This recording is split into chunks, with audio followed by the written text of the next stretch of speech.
Hello, hello, hello, and welcome. I'm Menacole O'Sullivan, and today I am picking up in our reading of this beautiful book, Seven Habits of Highly Effective Teens. And this works well for preteens and adults and anyone who can understand uh, to some degree logic. So the reading for today is the chapter on, so we're starting with part 2. We've completed part 1. There were 2 chapters in there. One of them was pretty,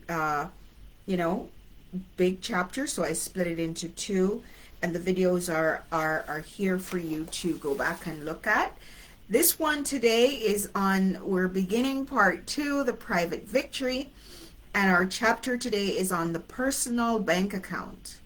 Starting with the man or the woman in the mirror. The book says the man in the mirror. I'm starting with the man in the mirror. Oh, yay. So, you know Michael Jackson's song. You can go listen to that. But anyways, the personal bank account. Starting with the man in the mirror. Before you'll ever win in the public arenas of life, you must first win private battles within yourself. All change begins with you. I'll never forget how I learned this lesson. What's wrong with you? You're disappointing me. Where's the Sean I once knew in high school? Coach glared at me. Do you even want to be out there? I was shocked. Yes, of course. Oh, give me a break. You're just going through the motion and your heart's not in it. You better get your act together or the younger quarterbacks will pass you up and you'll never play here. It was my sophomore year at Brigham Young University, BYU, during preseason football camp. Coming out of high school, I was recruited by several colleges but chose BYU because they had a tradition of producing all-American quarterbacks like Jim McMahon and Steve Young, both of whom went on to be pros and led their teams to Super Bowl victories. Although I was the third string quarterback at the time, I wanted to be the next All-American. And there's a little quote here at the first page. I'm going to read the section in blue. And it says, I'm starting with the man in the mirror. And it's just a little excerpt from, partially from Michael, but they changed it a little bit. I'm starting with the man in the mirror. I'm asking him to change his ways. And no message could have been any clearer. If you want to make the world a better place, take a look at yourself and then make a change. They're crediting this to Sida Garrett and Glenn Ballard. So I don't know if they wrote the song for Michael, but I think the whole world knows Michael made it famous. I'm starting with the man in the mirror. Okay, when Coach told me that I was stinking up the field, whoa, strong words from Coach, it came as a cold, hard slap in the face. The thing that really bugged me was that he was right. Even though I was spending long hours practicing, I wasn't truly committed. I was holding back and I knew it. I had a hard decision to make. I had to either quit football or triple my commitment.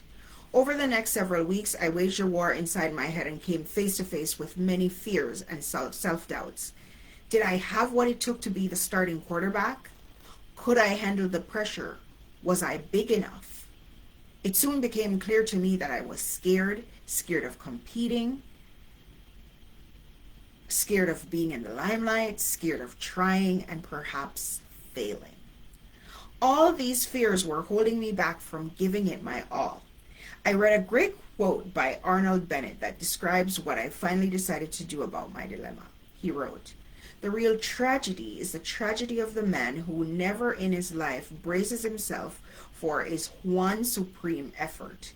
He never stretches to his full capacity, never stands up to his full stature. Having never enjoyed tragedy, I decided to brace myself for one supreme effort. So I committed to give it my all. I decided to stop holding back and to lay it all on the line. I didn't know if I would ever get a chance to be first string, but if I didn't, at least I was going to strike out swinging. No one heard me say, I commit. There was no applause. It was simply a private battle I fought and won inside my own mind over a period of several weeks. So just a quick zeroing in here. So he read the quote by Arnold Bennett, and he decided to do something about his dilemma. The real tragedy is a tragedy of the man. So this is the quote he read. The real tragedy is a tragedy of the man who never in his life braces himself for one supreme effort. He never stretches to his full capacity, never stands up to his full stature. I find it interesting that it zeroed in on one supreme effort. So do you have a goal, a major goal that you would absolutely love to achieve? And are you putting it off? Are you taking any steps towards that? That's kind of where you're zeroing in that one supreme effort, right? Having never enjoyed tragedy, I decided to brace myself for one supreme effort. So I committed to give it my all. I decided to stop holding back and lay it all on the line. I didn't know if I would ever get a chance to be first string, but if I didn't, at least I was going to strike out swinging. No one heard me say I commit.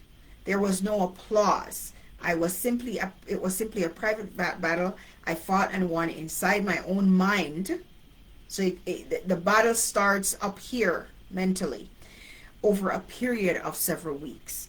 Once I committed myself, everything changed. This reminds me of what one of my mentors said. He's passed on now, Bob Proctor. Once you make a committed decision, you begin to think and act like the person you want to be, and you let the past go. Once you make a committed decision, you begin to think and act like the person you want to be, and you let the past go. So here, the author is saying once he committed himself, everything changed. I began taking chances and making big improvements on the field. My heart was in it, and the coaches took notice. As the season began and the games rolled by one, I sat on the bench. Although frustrated, I kept working hard and kept improving. Mid-season featured the big game of the year. We were to play nationally ranked Air Force on ESPN in front of 65,000 fans. A week before the game, coach called me into his office and told me that I would be the starting quarterback. Gulp. Needless to say, that was the longest week of my life. Game day finally arrived. At kickoff, my mouth was so dry I could barely talk. But after a few minutes, I settled down and led our team to victory. I was even named the ESPN Player of the Game. Afterward, lots of people congratulated me on the victory and my performance. That was nice, but they didn't really understand. They didn't know the real story. They thought that victory had taken place on the field that day in the public eye. I knew it happened months before in the privacy of my own head, when I decided to face my fears, to stop holding back, and to brace myself for one supreme effort. Beating Air Force was a much easier challenge than overcoming myself. Private victories always come before public victories. As the saying goes, we have met the enemy and he is us. I love that. Private victories always come before public victories. And this is so true. And this can be applied to anything in life. You set a goal, you keep track, you feel good within yourself. While you're doing the work, a lot of people aren't noticing, they're not seeing, they're not congratulating.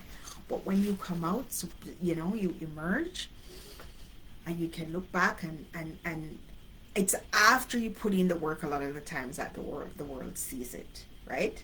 So here, Arnold Bennett, there's a quote: "The real tragedy is the tragedy of the man who never in his life braces himself for one supreme effort.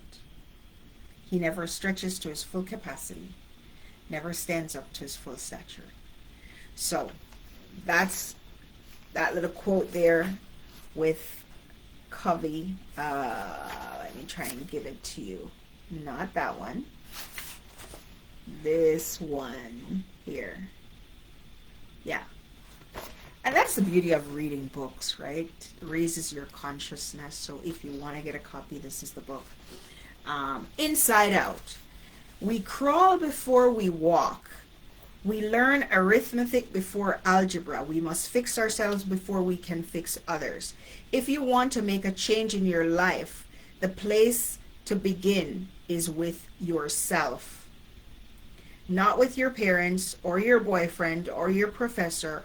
All change begins with you. It's inside out, not outside in.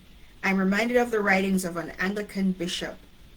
When I was young and free and my imagination had no limits, I dreamed of changing the world. As I grew older and wiser, I realized the world would not change, and I decided to shorten my sights somewhat and change only my country. But it too seemed immovable. As I entered my twilight years, in one last desperate attempt, I sought to change only my family, those closest to me. But alas, they would have none of it. And now here I lie on my deathbed and realize, perhaps for the first time, that if only I changed myself first, then by example I may have influenced my family, and with their encouragement and support I may have bettered my country, and who knows, I may have changed the world. And there's a little cartoon. Forget addition tables. Let's do some algebra. You gotta love those. I actually loved math in school. This is what this book is all about. Changing from the inside out, starting with the man or woman in the mirror. This chapter, the personal bank account, and the ones that follow on habits 1, 2, and 3 deal with you and your character, or the private victory. The next chapters, the relationship bank account, and habits 4, 5, and 6 deal with relationships, or the public victory. Before diving into habit 1, let's take a look at how you can immediately begin to build your self-confidence and achieve private victory. The personal bank account. How you feel about yourself is like a bank account. Let's call it your personal bank account, your PBA. Just take a checking or savings account at a bank. Just like a checking or savings account at a bank, you can make deposits into and take withdrawals from your PBA by the things you think, say, and do. For example, when I stick to a commitment I've made to myself, I feel in control. It's a deposit. Cha-ching! On the other hand, when I break a promise to myself, I feel disappointed and I make a withdrawal. So let me ask you, how is your PBA? How much trust and confidence do you have in yourself? Are you loaded or bankrupt? The symptoms listed below might help you evaluate where you stand. Personal symptoms of poor PBA. You cave in to peer pressure easily. You wrestle with feelings of depression and inferiority. You're overly concerned about what others think of you. You act arrogant to help hide your insecurities. You self-destruct by getting heavily into drugs, pornography, vandalism, or gangs. You get jealous easily, especially when someone close to you succeeds. Possible symptoms of a healthy PBA. You stand up for yourself and resist peer pressure. You're not overly concerned about being popular. You see life as a generally positive experience. You trust yourself. You're goal-driven. You're happy with the successes of others. If your personal bank account is low, don't get discouraged about it. Just start today by making $1, $5, $10, or $25 deposits. Eventually, you'll get your confidence back. Small deposits over a long period of time is the way to a healthy and rich PBA. With the help of various teen groups, I've compiled a list of 6 key deposits that can help you build your PBA. Of course, with every deposit, there's an equal and opposite withdrawal. PBA deposits. Keep promises to yourself. Do small acts of kindness. Be gentle with yourself. Be honest. Renew yourself. Tap into your talents. PBA withdrawals. Break personal promises. Keep to yourself. Beat yourself up. Be dishonest. Wear yourself out. And neglect your talents. Keep promises to yourself. Have you ever had friends or roommates who seldom come through? They say they'll call you and they don't. They promise to pick you up for the game and they forget. After a while, you don't trust them. Their commitments mean nothing. The same thing occurs when you continually make and break self-promises, such as, I'm going to get up at 6 tomorrow morning, or I'm going to get my homework done right when I get home. After a while, you don't trust yourself. We should treat the commitments we make to ourselves as serious as those we make to the most important people in our lives. If you're feeling out of control in life, focus on the single thing you can control, yourself. Make a promise to yourself and keep it. Start with real small $10 commitments that you know you can complete, like committing to eat healthier today. After you've built up some self-trust, you can then go for the more difficult $100 deposits, such as deciding to break up with an abusive boyfriend or not going after your sister for wearing your new clothes. Do small acts of kindness. I remember reading a statement by a psychiatrist who said that if you ever feel depressed, the best thing to do is do something for someone else. Why? Because it gets you focused outward, not inward. It's hard to be depressed while serving someone else. Ironically, a byproduct of helping others is feeling wonderful yourself. I remember sitting in an airport one day and waiting for my flight. I was excited because I'd been upgraded to a first class ticket. Ooh. And in first class, the seats are bigger, the food is edible, and the flight attendants are actually nice. In fact, I had the best seat on the entire plane, seat 1A. Before boarding, I noticed a young lady who had several carry-on bags and was holding a crying baby. Having just finished reading a book on doing random acts of kindness, I heard my conscience speak to me. You scumbag, let her have your ticket. I fought these promptings for a while, but eventually caved in. Excuse me, but you look like you could use this first class ticket more than me. I know how hard it can be flying with kids. Why don't you let me trade you seats? Are you sure? Oh yeah, I really don't mind. I'm just going to be working the whole time anyway. Well, thank you. That's very kind of you, she said as we swapped tickets. As we boarded the plane, I was surprised at how good it made me feel to watch her sit down in seat 1A. In fact, under the circumstances, seat 24B, or wherever the heck I was sitting, didn't seem that bad at all. At one point during the flight, I was so curious to see how she was doing that I could hardly stand it. So I got up out of my seat, walked to the first class section, and peeked in through the curtain that separates first class from coach. There she was with her baby, both asleep in big and comfortable seat 1A. And I felt like $1,000,000. Cha-ching! I've got to keep doing this kind of thing. This story shared by a teen named Twani is another example of the real joy of service. Before I go into Twani's story, I want to show you the cute little picture that a cartoonist made of the author peeping in to the first class section as the lady with the baby was resting. So appreciative of him swapping seats with her. So here, there's a girl in our neighborhood who lives in a duplex with her parents. So this is a story of a teen named Tawny. And there's a girl in our neighborhood who lives in a duplex with her parents, and they don't have a lot of money. For the past 3 years, when I grew out of my clothes, me and my mom took them over to her. I'd say something like, I thought you might like these, or I'd like to see you wearing this. When she wore something I gave her, I think it was really cool. She would say, thank you so much for the new shirt. I'd reply, that color looks really good on you. I tried to be sensitive so that I didn't make her feel bad or give her the impression that I thought she was poor. It makes me feel good knowing that I'm helping her have a better life. Go out of your way to say hello to the most lonely person you know. Write a thank you note to someone who's made a difference in your life, like a friend, a teacher, or a coach. The next time you're at a toll booth, pay for the car behind you.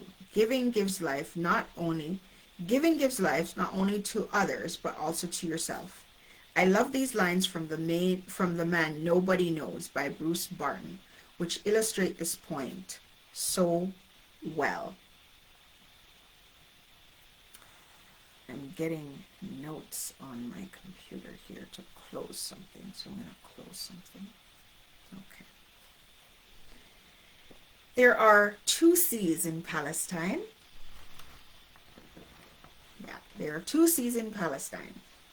One is fresh and fish are in it. Splashes of green adorn its banks. Trees spread their branches over it and stretch out their thirsty roots to sip of its healing waters. The river Jordan makes the sea with sparkling water from the hills.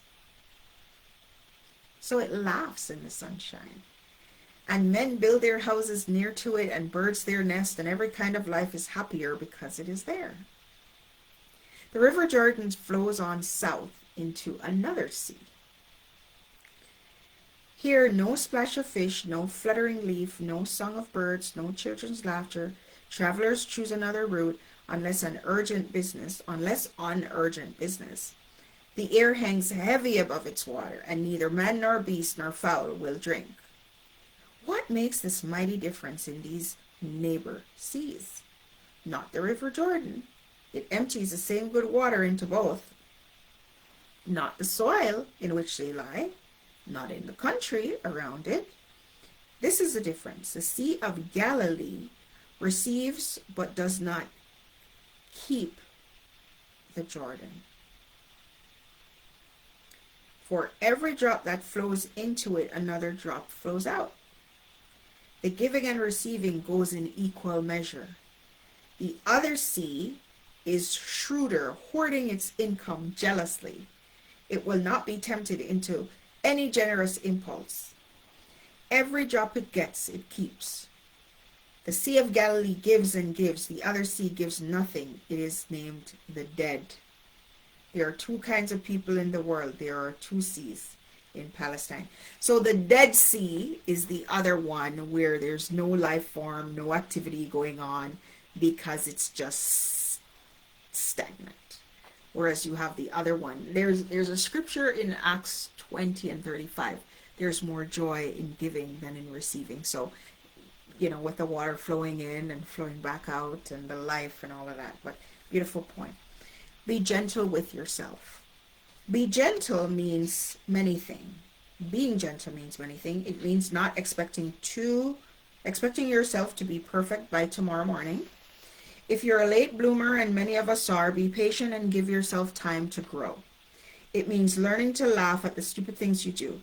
I have a friend, Chuck, who's extraordinary when it comes to laughing at himself and never taking life too seriously. I think this chapter may be one of those that I need to split. Yeah, I'm going to be splitting this chapter. So at the end of this section, I will pause, and then we're going to pick up the reading in another session. So here, I'm going to go now. It says, being gentle, so be gentle with yourself. Being gentle means many things. It means not expecting yourself to be perfect by tomorrow. If you're a late bloomer, and many of us are, be patient and give yourself time to grow. It means learning to laugh at the stupid things you do. I have a friend, Chuck, who is extraordinary when it comes to laughing at himself and never taking life too seriously. I've always been amazed at how this hopeful attitude of his attracts friends by the score. Being gentle also means forgiving yourself when you mess up. And who hasn't done that? We should learn from our mistakes, but we shouldn't beat the tar out of ourselves over them. The past is just the past. Learn what went wrong and why. Make amends if you need to, then drop it and move on. Throw that voodoo doll out with the trash. One of the keys to happiness, says Rita Mae Brown, is a bad memory. A ship at sea for many years picks up thousands of barnacles that attach themselves to the bottom of the ship and eventually weigh it down, becoming a threat to its safety. Such a ship ultimately needs its barnacles removed. And the least expensive and easiest way is for the ship to harbor in a fresh water port, free of salt water. Soon the barnacles become loose on their own and fall off. The ship is then able to return to sea relieved of its burden. Are you carrying around barnacles in the form of mistakes, regrets, and pain from the past? Perhaps you need to allow yourself to soak in fresh water for a while. Letting go of a burden and giving yourself a second chance may be the deposit you need right now. Truly, learning to love yourself, as Whitney Houston sings, is the greatest love of all. And here we have a quote from Judy Garland, who's a singer and an actress. Always be a first-rate version of yourself instead of a second-rate version of somebody else. I love this. Absolutely beautiful. And with that, we will end our reading for today. It's been a pleasure being here with you. I'm Menacole O'Sullivan. If you want to follow me, I'm on TikTok at the handle Menacole Transforms. So at Menacole Transforms, you go over there, you can find me. And at the same handle at Menacole Transforms on YouTube. Have a blessed day, and we'll look forward to hanging out with you again soon. Take care.